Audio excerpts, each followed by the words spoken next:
మహబూబాబాద్ జిల్లా గార్ల మండల పరిధిలో కృష్ణాతార ఫంక్షన్ హాల్లో నోయిన్ యాప్ ను ఘనంగా ప్రారంభించారు. ఈ సందర్భంగా యాప్ సృష్టికర్త విన్పాల్ మాట్లాడుతూ రాష్ట్రంలో దేశంలో యువత ఉద్యోగాలు లేక అనేక ఇబ్బందులకు గురవుతున్నారని, ఇలాంటి కష్టాలను ఎదుర్కొంటున్న వారిని చూసి ప్రజల కోసం ఏమైనా చేయాలనే దృఢ సంకల్పంతో నోయిస్ యాప్ సృష్టించడం జరిగిందని, దీని ద్వారా ఉద్యోగ అవకాశాలు వివిధ కంపెనీలు ఉద్యోగాలకు అప్లై చేసుకునే విధంగా ఈ యాప్ ను సృష్టించడం జరిగిందని వారన్నారు.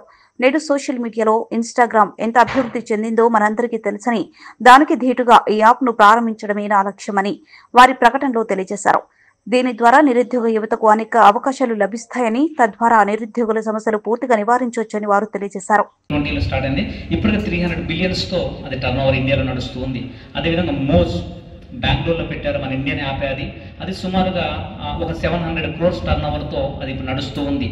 ఈ సోషల్ మీడియాకి ఎంత అభివృద్ధి అయిందంటే, ఒకప్పుడు టీవీలో కొన్ని గంటల సినిమా వస్తే మనం కూర్చొని చూసేవాళ్ళం, కానీ నేటి దినాల్లో ఒక 1 hour ప్రోగ్రామ్ కూడా చూడలేని పరిస్థితి. Short videos, short 30 seconds 1 minute videos మాత్రం చూస్తున్నాం. అందుకే టిక్ టాక్ అంత ఫేమస్ అయింది.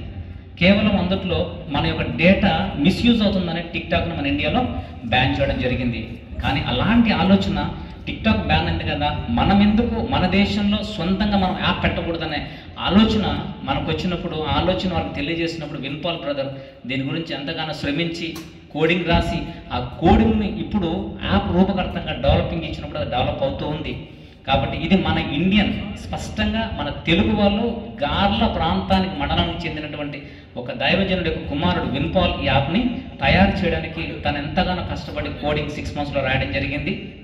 అది I think most probably March first వీక్లో, ఫిబ్రవరి ఎండింగ్లో కానీ యాప్ ఓపెన్ చేస్తానికి ప్లే స్టోర్కి సంబంధించిన, యాప్ స్టోర్కి సంబంధించిన అన్నీ తీసుకోవడం జరిగింది. ఇంకా దీంట్లో కొన్ని స్పెషల్ ఫీచర్స్ ఉన్నాయి, ఇంతవరకు ఏ యాప్లో లేని యూనిక్ ఫీచర్స్ ఉన్నాయి. అవి బ్రదర్ విన్పాల్ మనతో పంచుకుంటాడు. ప్రేమ దేవుని బిడ్డలారా, దాంట్లో భాగంగా మొదటిగా మన మధ్యలో ఉన్నటువంటి సహోదరులు వాళ్ళు కొన్ని వర్డ్స్ మాట్లాడతారు. డి శ్రీనివాస్ గారు, నర్సంపేట నుంచి వచ్చిన డి శ్రీనివాస్ గారు ఫ్యూ వర్డ్స్ తెలియజేస్తారు. తర్వాత మనం ముందుకు సాగుతాం. ఈ అవకాశాన్ని వారికి అందజేస్తున్నాను.